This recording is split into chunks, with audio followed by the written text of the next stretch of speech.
Muhabbet kuşu üretim sürecinde en çok tedirgin olduğumuz konulardan biri de kafes ve yuva temizliği.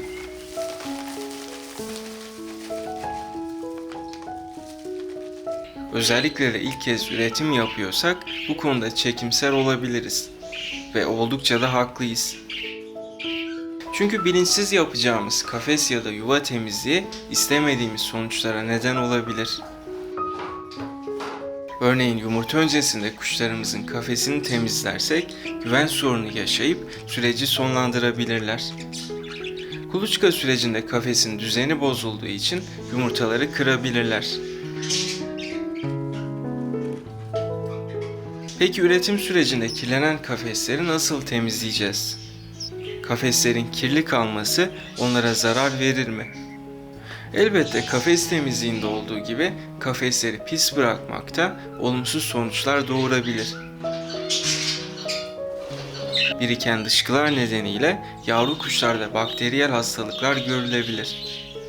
Gerekli noktalarda ve dönemlerde temizlik yaparak olumsuz sonuçları önleyebiliriz.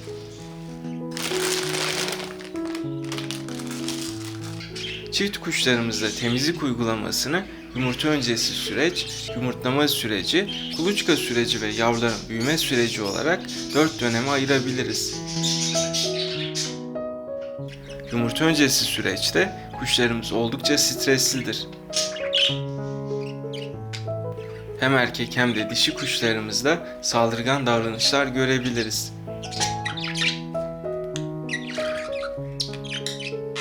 Erkek kuşlar dişilere kur davranışları yaparak etkilemeye çalışır.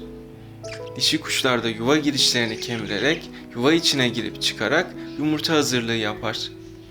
Kuşlarımız arasında sık sık çiftleşme davranışları görülebilir. İşte bu süreçte kuşlarımız rahatsız edilmekten hoşlanmazlar. Eğer kafes temizliği yaparsak erkek kuşumuzun dişiyi ikna etme sürecini bölebiliriz. Dişi kuşumuz kafes ve yuva alanını güvenli bulmadığı için yumurta yapmaktan vazgeçebilir. Onların bu dönemde yumurta çalışmalarını devam ettirmesi için çok fazla müdahale etmemeliyiz. Temizlik ve yem değişimi gibi konuları kuşların sakin olduğu akşam saatlerine bırakmalıyız. Temizlik yaparken kafesi hareket ettirmeden sadece alt kısmındaki tabak bölümünü temizlemeliyiz. Yumurtlama süreci de yine kuşların hassas olduğu dönemlerdir. Yuvalarına ve yumurtalarına dokunulmasından hoşlanmazlar. Küçük bir dokunuş ya da yuva malzemesi değişikliği yumurtaları kırmalarına neden olabilir. Temizlik sırasında kafesi hareket ettirmemiz yuvayı güvensiz bulmalarına ve kuluçkadan kalkmalarına neden olabilir. Dişi kuşumuz yuva kutusu yerine güvenli bulduğu başka bir noktaya yumurta yapmaya başlayabilir. Bu dönemde de yumurta öncesi süreçte dikkat ettiğimiz detayları aynen devam ettirmeliyiz. Kafesi hareket ettirmeden kafes altı, suluk ve yemlik temizliği yapabiliriz. Kuluçka süreci de oldukça dikkat gerektiren dönemlerden bir tanesi.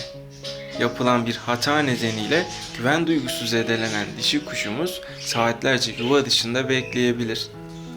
Bu durum yumurtaların soğumasına ve yavruların ölmesine neden olabilir. Eğer 2-3 günde bir tekrarlanırsa kafes ve yuva güvenliği konusunda tedirgin olan kuşlarımız kuluçkayı sonlandırabilir.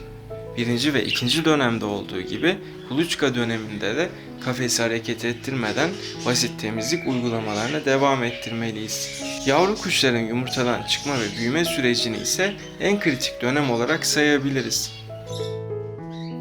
Sürekli kafesi temizlememiz ve yerinden hareket ettirmemiz ebeveynlerin yuvayı terk etmesine neden olabilir. Önlem almadan yuva temizliği yaparsak yavrularını dışlayabilirler. En kritik olan bu dönemde de kafesi hareket ettirmeden temizlik yöntemlerine devam etmeliyiz. İlk hafta yavrular küçük olduğu için yuva malzemesi çok fazla kirlenmez. İkinci haftadan itibaren düzenli beslenen yavruların dışkı boyutları da artmaya başlar. Bu dışkılar yuva kutusuna koyduğumuz kuş kumu ya da talaşlar tarafından çekilir. Bir süre sonra yuva malzemeleri emici özelliğini kaybetmeye başlar. Yuva kutusunda biriken dışkılar özelliğini kaybeden malzemeler tarafından emilemediği için yavru kuşların vücutlarına yapışmaya başlar. Bu da bakteri kaynaklı hastalıklara ve ölümlere neden olabilir. Bu nedenle ikinci haftadan itibaren yuva temizliğine başlayabiliriz. Kokumuzun yavru kuşlara geçmemesi için ellerimizi güzelce sade suyla yıkamalıyız. Bunun yerine poşet eldivenleri de tercih edebiliriz.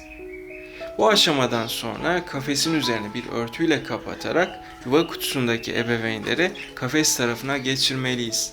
Hem erkek hem de dişi kuş kafes tarafına geçtikten sonra tekrar yuva kutusuna gelmemeleri için yuva girişini kapatmalıyız. Bu aşamadan sonra sadece folluğu ya da direkt yuva kutusunu çıkarmamızda sakınca yok. Temizlik yaparken yavru kuşları güvende tutmak için başka bir kutuya aktarmalıyız.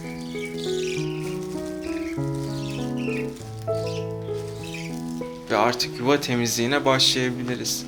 Yuva temizliği yaparken kesinlikle koku barındıran kimyasal ilaçlar kullanmamalıyız. Plastik folluktaki kirli talaşları bir poşete döktükten sonra sıcak suyla temizleyebiliriz.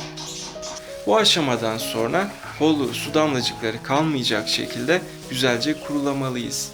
İsteğe göre bir miktar talaş ya da kuş kumu koyduktan sonra artık yavru kuşları yuvalarına yerleştirebiliriz.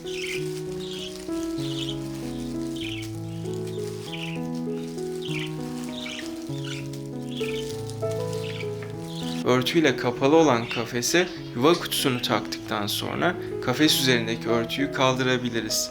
Anne ve baba kuş yuva kutusuna girerek yavrularıyla ilgilenmeye devam edecektir.